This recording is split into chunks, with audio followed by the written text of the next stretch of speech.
All right, so welcome officially, everyone. Some good sharing there. Well done, Jackie, for doing that process.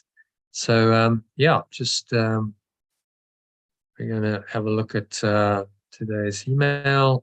Have a look at our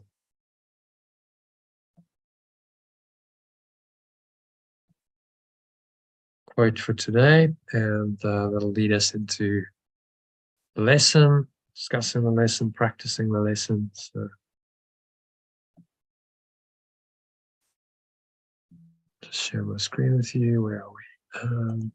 Okay, it's gone away. So it's coming in.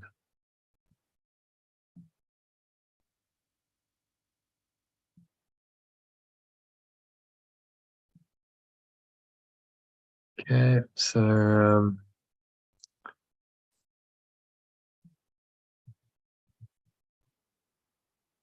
share my screen.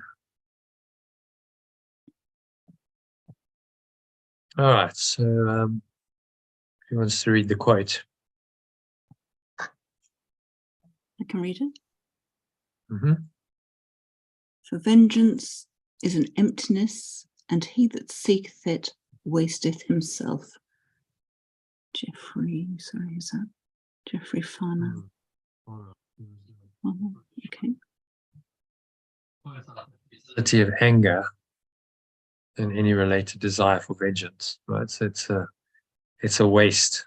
You've got this kind of barren picture there, the wasteland. So you're looking for vengeance, but you actually waste yourself. Interesting. You waste yourself in this futile pursuit of nothingness. And yourself, your true self, is not known. Your true self is hidden. Waste himself. We see people who dedicate their lives to anger and vengeance. It doesn't usually have a very good outcome for their lives or their health and well-being. Cancer is often associated with anger. There's a self-attack. So you may think that vengeance is too strong a word for the seemingly minor frustrations, irritations, and little grievances that arise from time to time in your mind. But as yesterday's workbook lesson stated, the slight twinge of annoyance is nothing but a veil drawn over intense fury, which is a bit of a wake-up call. So, okay, so it all matters. It's the tip of the iceberg, but there's a deep iceberg there. If I'm getting irritated a lot, then underneath that, there's deep-seated anger. So Yeshua's advice is be aware of even the slightest irritation, because this is a sign that you still have deep-seated anger that needs to be released. So it's just watching your mind for all of those little scraps, which often we're not aware of. It's just like, oh, well, that's just how it is. Life has these annoyances and kind of get over it. But he's asking us to really be vigilant and watch for any sign of anger, because it's a sign of this deep-seated thought system of the ego. And it's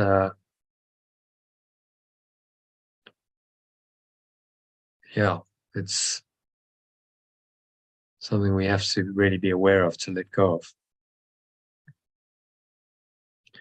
So to help you understand it and listen more deeply, there's a recorded discussion where we discuss some of the stuff. A couple of people mentioned they'd listened. Some good stuff in there, so I encourage you to listen. So there's someone who's getting frustrated because she couldn't get into a computer. She couldn't complete the exercises. She was in her 70s but technically challenged. So I just responded by saying that frustration or any other negative emotion that arises is an opportunity for us to become aware and then let go of another layer of the ego's thought system. So it was happening for her, not to her. It was just another part of her journey back home to love, and therefore perfect in its apparent imperfection. And John said, this wasn't you, John, another John. John C. said a lot of ego stuff had come up for him since he started doing the LG course, and then asked what the ego's goal in creating all this drama really is. to which I responded that its goal is always to miscreate and perpetuate its false identity in our minds and keep us separated from our true identity, which, as you discovered in yesterday's flipping a flop session, is ultimately love. So the drama is just a distraction. It's designed to perpetuate a false identity and give you an excuse for continuing to believe that. Right? The world is a massive distraction device, a veil that's really just designed to justify all of the ego's negative thoughts and emotions and make up its identity. That's the true teaching Yeshua's teaching us, and other non-dual teachings have also said pretty much the same thing. So Debbie shared her struggles with the ego's voice that's so persistently nagging. She's like on and on and on it goes.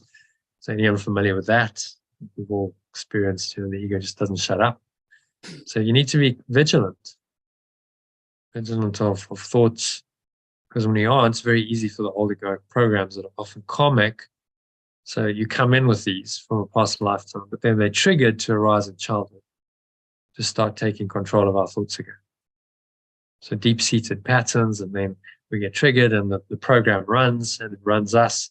And before we know it, we might have said or done something that we're not very proud of, or we get stuck in that, and then the state can become our permanent state. We're always angry, or we're always fearful, or we're depressed, and so on.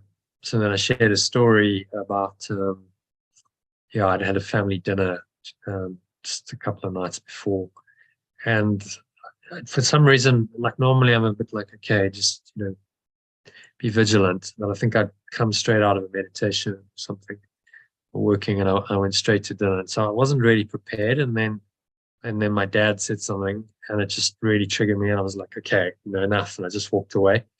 But I got quite angry. So it's just being vigilant in every situation. So as not to react from the ego. Doesn't matter how spiritual and enlightened we think we are, as long as we seem to be living in this world, there's a clear-cut need for vigilance. As Yeshua says, you need to watch your thoughts, watch your emotions, like a hawk. Just really, that's the practice. Watching, and then anything that comes in that is unpleasant, that you're aware of as the ego, then you choose to let it go, which is the essence of the forgiveness process: awareness, and then a choice to let go. So it's going to tempt us. The ego is going to come in. It's going to tempt us to believe in its thought system by continuously presenting us with seemingly external challenges. And then we did John's flop exercise and flipping it to get his essence identity, which is also love. That's, and there was a 20-minute breath watching meditation. So some good stuff in there. You can listen to that, extra recording for you. So hope you enjoy that. So any questions on any of that? We just touched on a few themes there. Otherwise, we'll just dive into our lesson. There's some other stuff. So I noticed a very interesting synchronicity, which, remember, is just a miracle by another name. Was adding the backing tracks to the meditation. This meditation that I've given you. That the comments on the backing music track made reference to John 3:16. So I was like, okay, that's interesting. So I looked it up. The quote is, "For God so loved the world that he gave his one and only Son, that whoever believes in him shall not perish but have eternal life." If you reinterpret that, the Holy Spirit, or remembrance of perfect love, to change the Christian terminology, it's become something else. So, who would like to read that? Perfect love, so loved. Its extension. Sally, maybe? Sally's still with us. Perfect love so loved its extension that it gave its extension perfect love, which, when believed and accepted by everyone who is its extension, will help everyone transcend death and experience eternal life. And that's reinterpreted from this is inaccurate. God so loved the world that he gave his one and only son. Well, how can God only have one son? So what does that make all the rest of us? This is the traditional Christian interpretation, which is a distortion of the truth. But if you just reinterpret it and you say it like this, then it makes much more sense, doesn't it? So there's only one son, but the son is all of us. The people who interpret it as it was only Yeshua, their mind was still too fixated on separation, going, okay, well, he's an individual person, but that's not the case. He's just another part of the sonship, as he calls it, another part of this extension of the mind, and we're all that. So he gave us this love, perfect love, gave us this love, which we just have to accept, and then we transcend death and experience eternal life. Shall not perish, but have eternal life. So remember that reinterpretation. Whenever you're speaking to someone who's a traditional Christian, believes Jesus is the only Son, you could do a reinterpretation like that and say, well, actually, if you reinterpret that to this, then it's got a much more all-encompassing, inclusive meaning. And they may or may not accept that, but at least you're giving them the option to see it differently, just by changing the language. So I thought it was pretty synchronistic or miraculous, depending on how you want to phrase it or see it. Given that John's name is John, his essence identity was love. The final words of lesson 135 that I read in the meditation to close the session were, someone else read that? I will not defend myself because the Son of God needs no defense against the truth of his reality. And the Son of God is the extension of perfect love. Yeah. Extension of perfect love needs no defense. It's the truth of his reality. So we don't need to defend ourselves, protect ourselves, keep ourselves safe. It's just the awareness of love's presence in us. I am love presence is what keeps us safe. How can you really defend yourself against the truth of your own reality? It's a bizarre idea, isn't it? You could actually do that. Choose to not be yourself and hold out all these defenses to hold this true self away, to hold love away, which is what the ego's done. Okay, so that leads us into our lesson. What I see is a form of vengeance. Or what I perceive is a form of vengeance. Because we're talking about perception rather than physical sight, so hence that translation. So who would like to read number 1, 2, and 3?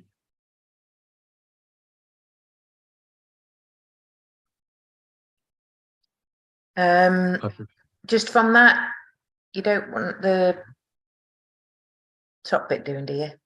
What I see is a form of a vengeance. Yeah, you can read that as well. What I see is a form of vengeance. Alternatively, what I perceive is a form of vengeance.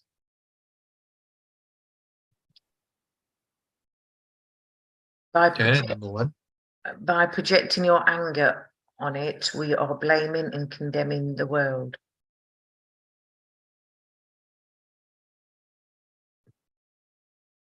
Okay, so the world is a mirror.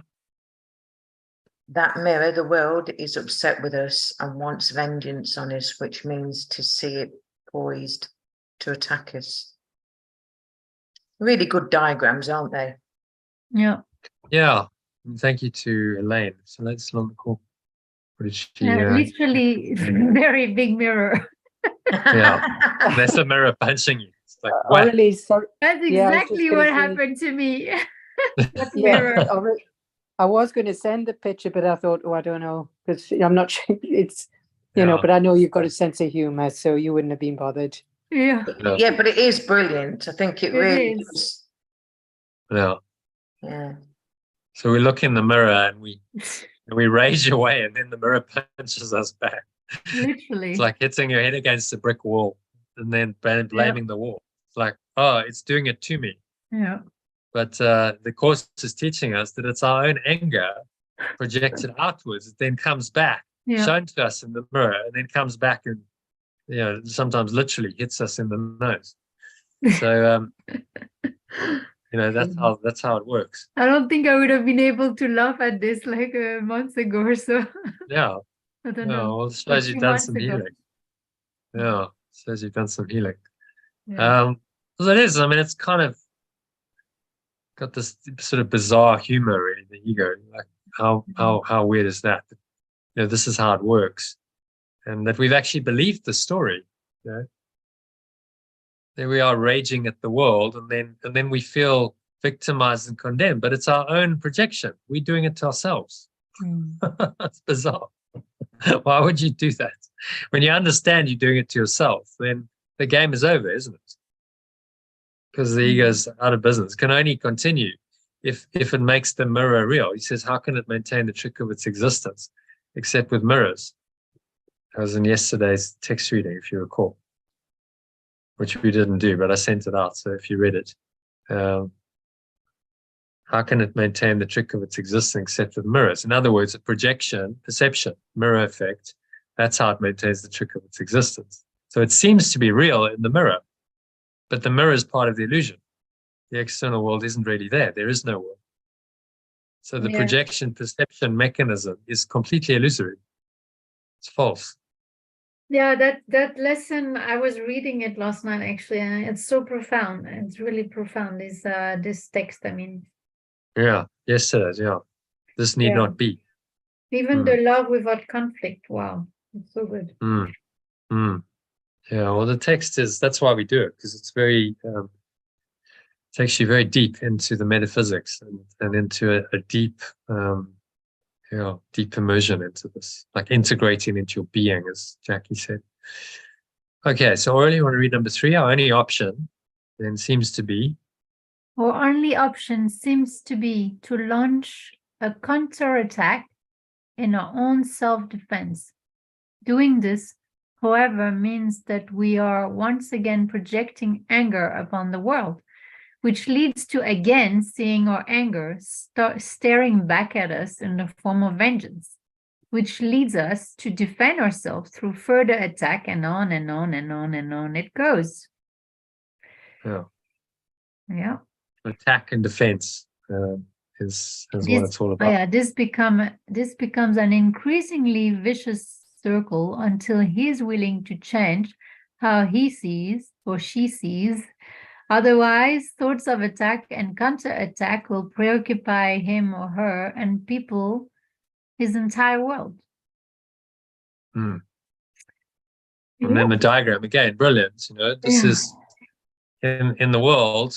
We have anger, projecting it out into the world, looking at the world, and breaking news. More anger. You would just watch the news every night. You'll get more anger, more vengeance, more of the dream of vengeance shown to you in the mirror. But if that's what you want to see, then that's what you'll see. Yeah, that's so true. Causes your anger, your attack thoughts, and then that's projected out, and you have a dream of being attacked.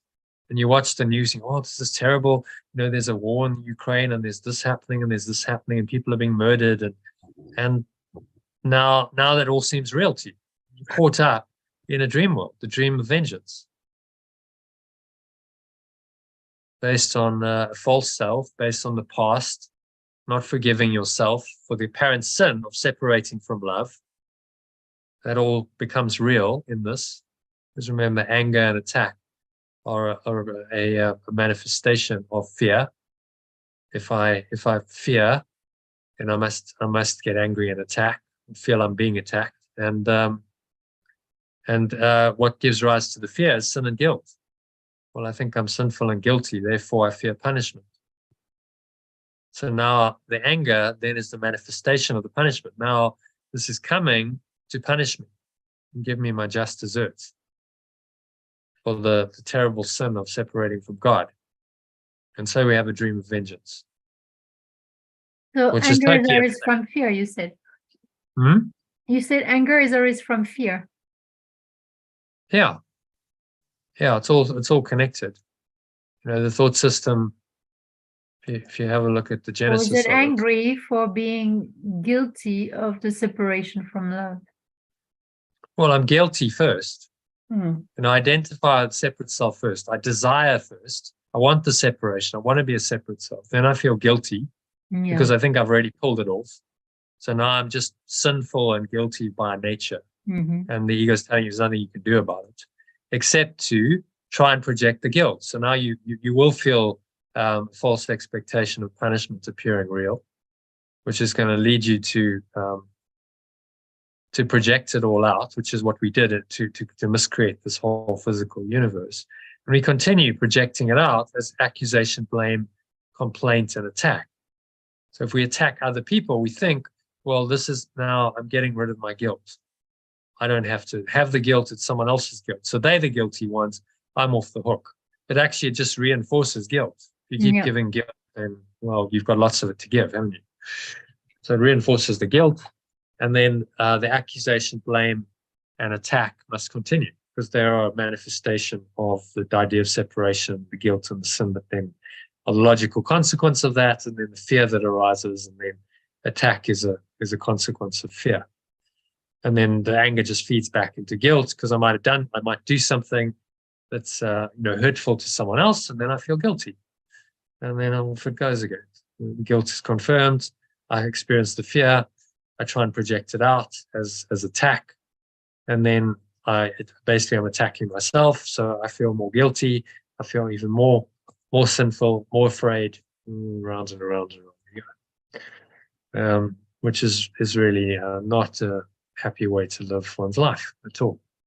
But that's the ego's alternative thought system to the Holy Spirit. That's all it can offer us.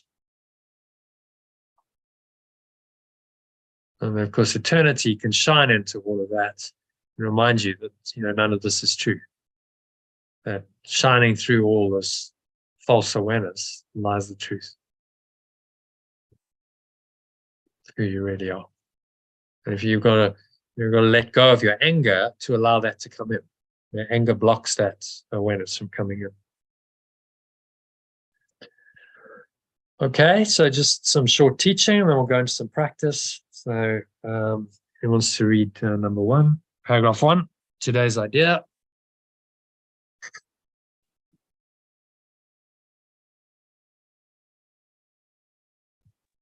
Today's idea accurately describes the way anyone who holds attacked thoughts in his mind must see the world.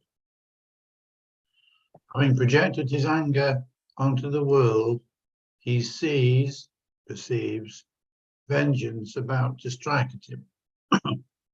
His own attack is thus perceived as self-defense. This becomes an increasingly vicious circle until he is willing to change how he sees or perceives. Otherwise, thoughts of attack and counterattack will preoccupy him and people his entire world. What peace of mind is possible to him then? Okay, so any thoughts on that?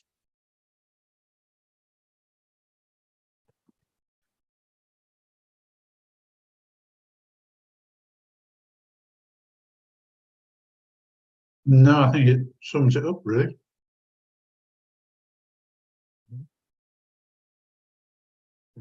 Attack. We project our own anger onto the world, and then our attack is perceived as self-defense. So we fear, we see vengeance about to strike at us, and then our attack seems to be justified. So I'm only attacking in self-defense. It's interesting, but it's a double-edged weapon, isn't it? So in military terms, they talk about the defense force or the defense budget, don't they? it's supposed to be for defense, but actually it's a weapon of attack as well. You can use it to attack.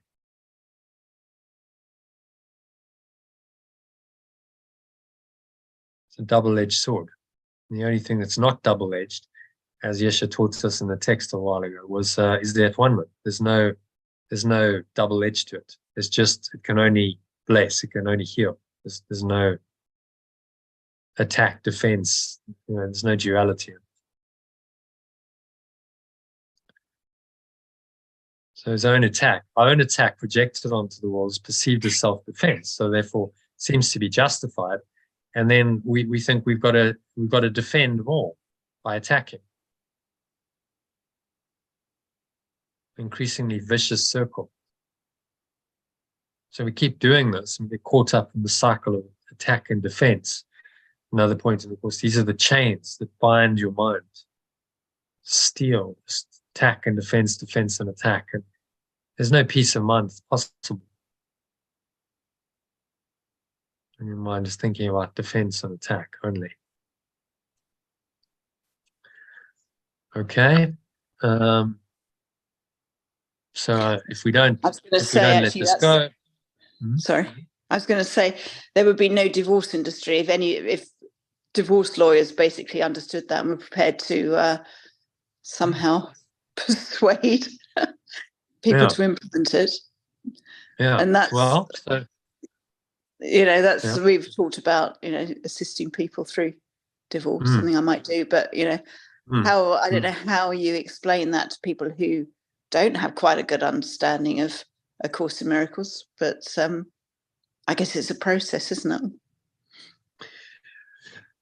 Well, it's not rocket science. I mean, anyone with a little bit of an open mind could maybe be willing to see that their own anger might just be reflecting back to them in the world. That's the idea, that the world is a mirror of my inner state.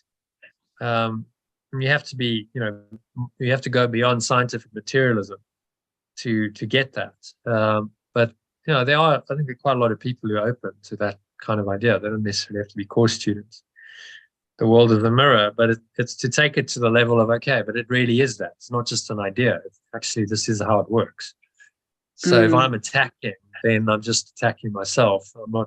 I'm not serving myself at all. So then you become defenseless and harmless. The Sanskrit idea of ahimsa is defenseless and harmless in the face of this. Because what else can you do? If you play the game and you defend yourself, then you're saying, well, yes, I can be attacked because I'm defending myself. And then I feel threatened and I feel fearful. So the only way out of it is to say, no, there's nothing that needs to be defended. I don't need to defend what doesn't need defense.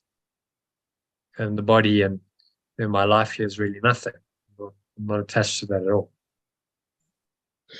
I guess it would be difficult to persuade people who have children who are involved in it.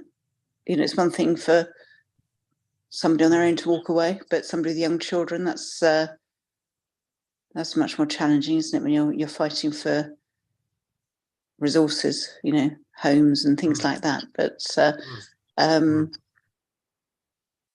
But yeah, do the best you can, I think, is probably the answer. Well, you can always let it go. There's always a way of letting go and saying, I don't want to fight. I could let go and just be done with it and trust. Like if I seem to be losing things on a material level, but there's a law of compensation. I'll be okay. Yeah. The spirit looks after me. I guess that's where clearing the anger. There's so much anger so often in these situations and feelings of injustice and all these things. Clear all those emotions, then the other stuff can sort itself out, can't it? Yeah.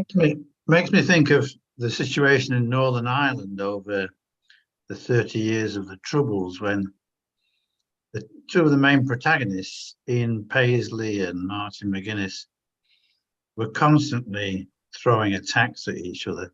But then they had a breakthrough, and I don't know how it happened, but they became friends.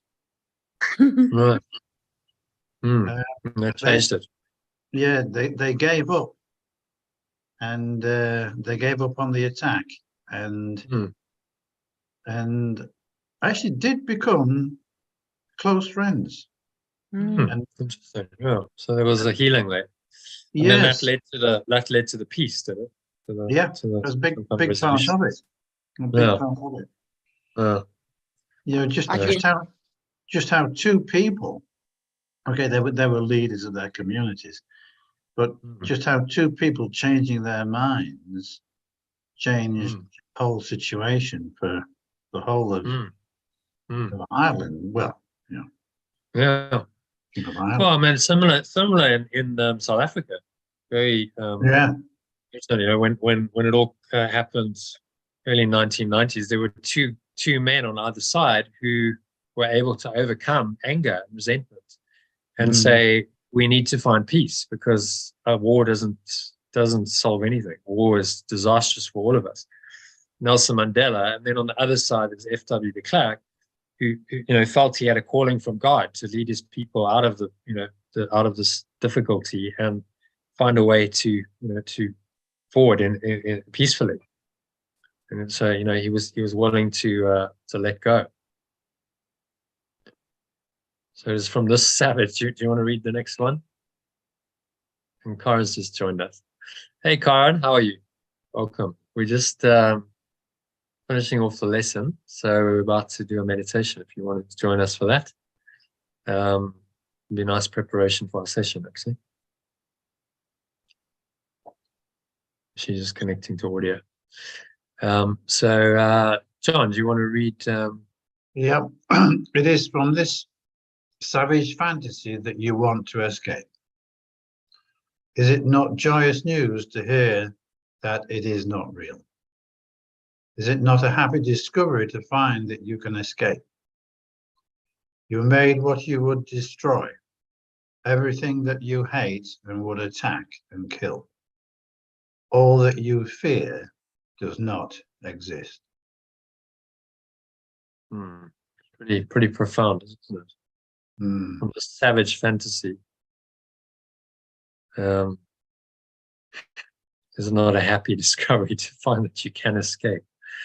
So we've made it all up. We've made up what we would destroy, everything you hate would attack and kill. All that we fear doesn't really exist. Just a hallucination. Pretty hard-hitting lesson, but it's necessary. It needs to make us realize what our mind's been doing to us. So any thoughts on that?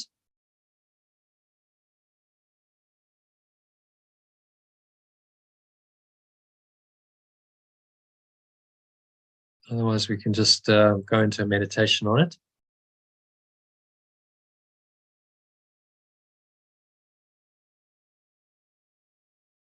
Okay, everyone okay with the teaching? It's pretty straightforward. So we'll just go through the practice. I'll guide you through that in about 15 or 20 minutes to do a meditation. And then that'll be the end of our afternoon session. Okay, so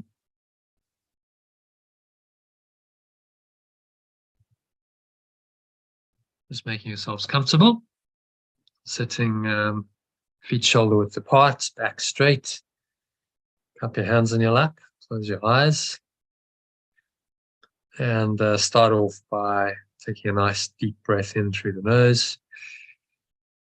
So breathing in, noticing how the stomach rises and chest rises, and the subtle flow of air in through the nostrils.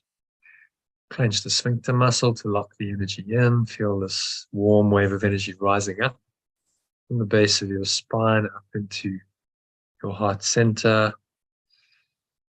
Just putting one hand on your heart to connecting to your heart space and drawing it up into the crown of your head, just pausing at the top of the inhale. It's a maximal inhale breath. And now just scan your mind for any attack thoughts. That can be a minor irritation with someone or something, to a major grievance, resentment, obviously attack thought, angry with someone, to intense rage. You feel absolutely furious. Wherever you are on that spectrum, just know that it's really all the same. Based on a thought system of guilt, sin, fear, and attack, which is the ego's thought system, which is just a delusion, and there's no hierarchy of illusions. They're all equally illusory. So as you look at the thought, whatever the thought is that arises, just say to yourself, I see or perceive only the perishable. I perceive nothing that will last. That's a good thing if it's really not a happy situation. This too shall pass. There's a lot of comfort in that. It will change and it will resolve. So what I see or perceive is not real. What I perceive is a form of vengeance.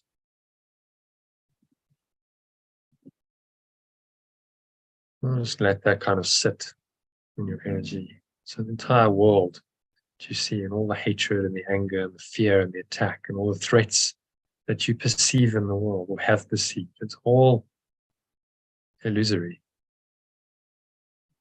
A miscreation of the mind. It's not real.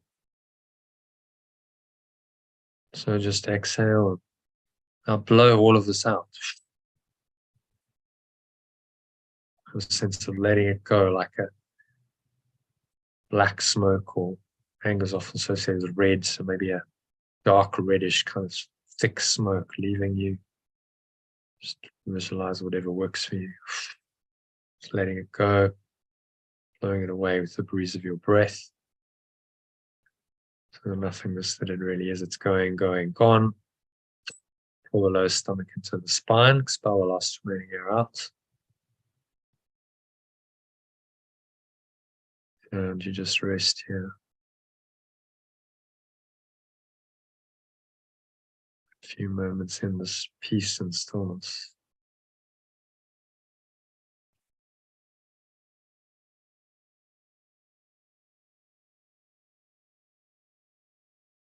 Just connecting with a deeper peace, so beyond fear, anger, hatred, attack thoughts, lies the truth, reality. Nothing real can be threatened. It's from the introduction to the course, and nothing unreal exists. So everything that you see, that you fear, that you want to attack, that you hate,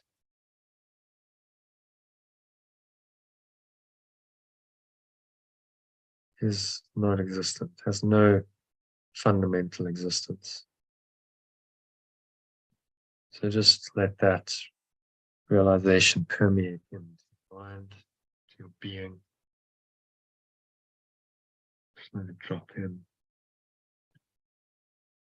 to your awareness.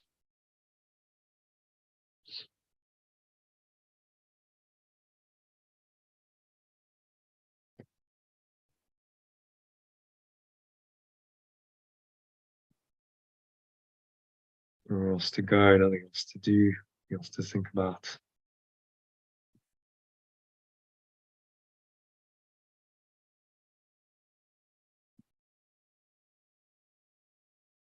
Just breathe, relax, be still.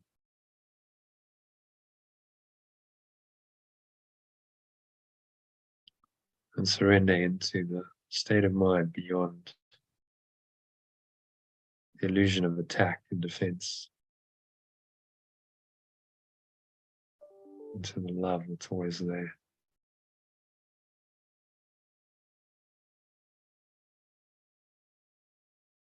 You might want to use your essence identity statement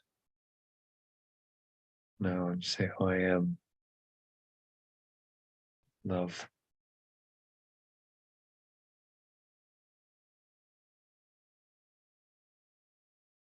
Whatever variation of that you came up with. I am perfect love. I'm abundant love. Put one hand in your heart. Just breathe that love in to every pore, every cell.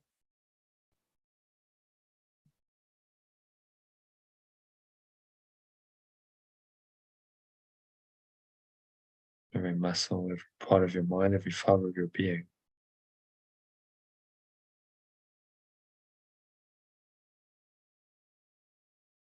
There's nowhere else to go.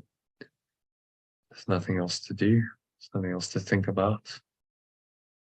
Just breathe, relax, be still, and sink into this abundant love for a minute or two of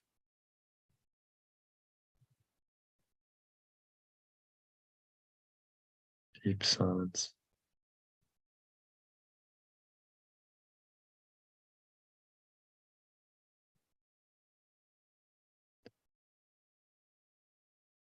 Say, I am love. Just allow your heart to open to that statement. Yourself go into beingness.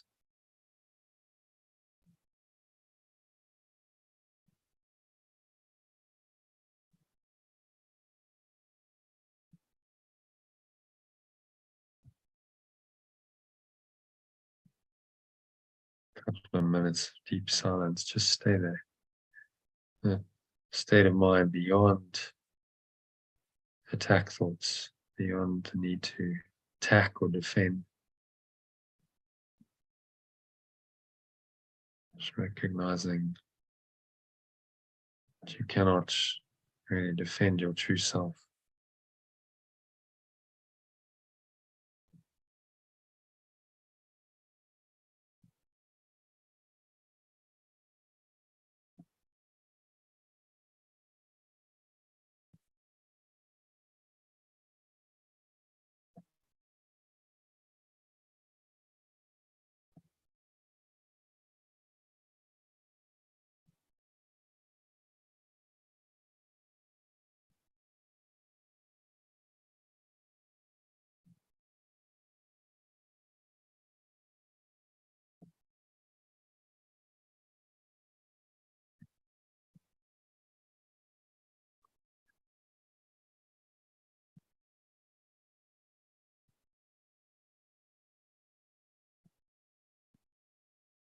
And just be aware of any attack thoughts, which includes defensive thoughts, fear thoughts, or attack thoughts.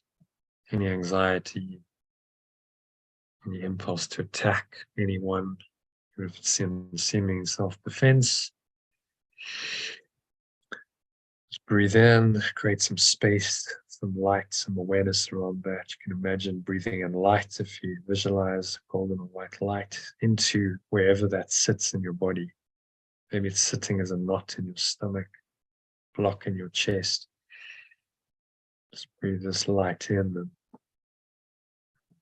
remind yourself that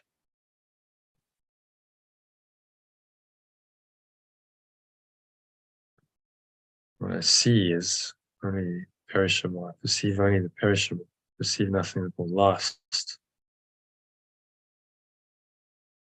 What I perceive is not real. What I perceive is a form of vengeance. So I can let this go. I don't want to see this. Is this the world I really want to see? Is this the world I really want to perceive? Ask yourself that. The answer is surely obvious. So exhale. Just let it go. Blowing it out. The breeze of your breath. Letting go of all that anger and that attack. Dropping it all into nothingness that it is, and go there into the void beyond anger, fear, hatred, attack. Just pure awareness, pure formless awareness of perfect love. Say, I am love. I am loving awareness. And surrender to that experience. Feel into it. Allow it to arise in your heart, your mind, your whole body. Every part of your mind, every part of your body, every fiber of your being is in the love that you are beyond attack and fear. So just experience that. Allow yourself to rest in that for another couple of minutes of deep silence.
So just gently coming back, this deep awareness, loving awareness into awareness of the body and the breath,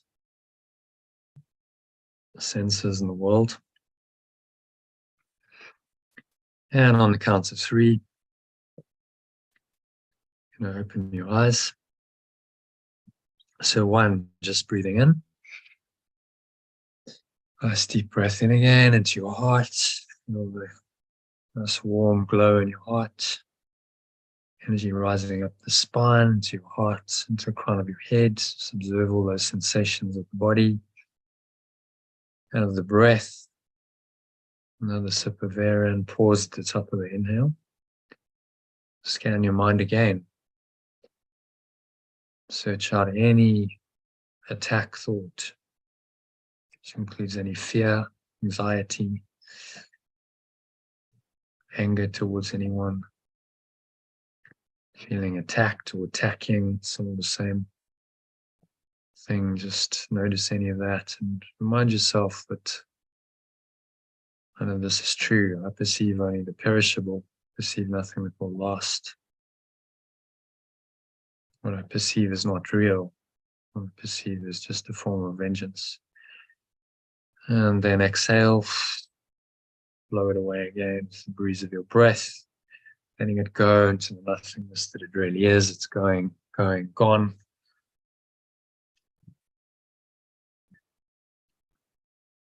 The dark smoke leaving you. Pull the stomach into the spine, expel the last remaining air out.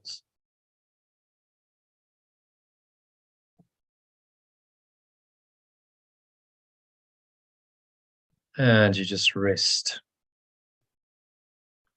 for a few moments in this perfect peace and stillness. Enjoy the love, bask in it. It's still there, even though not as deeply into it maybe as you were a few minutes ago in the silence. It's still there. Notice it. So on the count of 2, you're going to notice the weight of your body pressing down into the chair and your feet touching the ground. Notice what you're feeling with your hands touching. Maybe there's a subtle taste in your mouth. Notice that, the smell in your nose.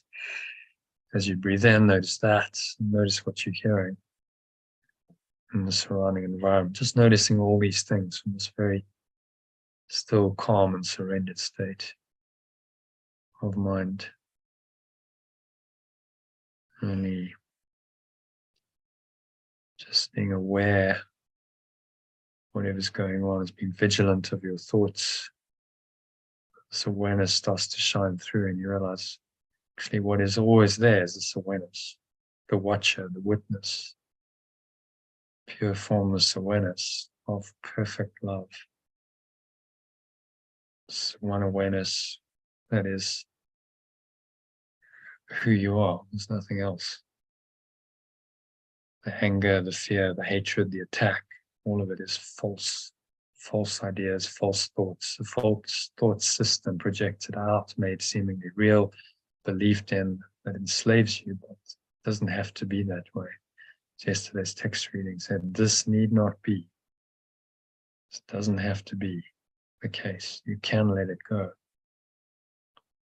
You can let all of it go and just be the love that you truly are. So say one more time, I am that love. I am love. I am loving awareness. And really feel that in your heart, in your mind, in your energy system, integrating. You're going to carry this with you for the rest of the afternoon, on into the evening. If you need to top yourself up, just remind yourself of today's lesson using a short breath break I've given you. It's 3 minutes, or you can just practice this on your own. Reminding yourself that the world I perceive is a world of vengeance. But I can choose to see peace instead. So it is. So on the count of 3, open your eyes. Just take a minute to look around, and we're going to practice the lesson in its external form. So as your eyes move slowly from one object to another, if there's bodies in the room, from one body to another, just say to yourself, I see and I perceive only the perishable. And look at something else. I perceive nothing that will last, because nothing in form will last. It will all ultimately decay, die if it's organic, or just crumble to dust if it's inorganic. So what I perceive is not real. What I perceive is a form of vengeance. It's all a symbol of the attack upon myself, and then the destruction that comes from that attack. So at the end of the practice period, just ask yourself now, is this the world I really want to perceive? And as Yeshua says, the answer is surely obvious. Who in their right mind would want to choose to perceive a world that is this fearful and attacking and hurtful? You have to be insane to choose that. And you're no longer wholly insane. You realize the truth. So just be vigilant for those attack thoughts in whatever form they come up: anger, can take many forms: frustration, irritation, annoyance. Notice all of that, and as it arises and you're aware of it, just let it go using today's lesson. So that's your ongoing practice. Do that a few more times today. I think Yeshua recommends doing it 5 times. So if you've done it a couple of times, then 3 more times. We'll do it again this evening as part of our meditation. So yeah, so join us then. I'm actually going to ask. Let's just see if everyone's okay. Can we start half an hour later? I've got to do a dog walk. I've got a session with Corin now. So could we start at 6:30 or 7? That's UK time. Yeah. Does that work? 7 is good. 6. Will be 8 your 7? time. Yeah. I don't mind. You don't mind. Okay. Well, let's do 7 p.m. then. Oh, 8 p.m. Wait, 7 p.m. is UK time. Yes. So it'll be 8 o'clock your time. Already. Okay. Yeah. So we'll just do it an hour later than normal. That's okay for everyone. Yeah. And we're doing the text, which is the ego body illusion, which is a nice one. Yeah, not too long actually. It's quite 6 paragraphs, so we should get it done in 2 to 3 hours. Okay, so practice well, and I'll see some of you later. Thank you. Namaste. Thank you. See you later. Hey, enjoy Bye. it. Namaste. Thank you. Bye. Namaste. Hey, bye.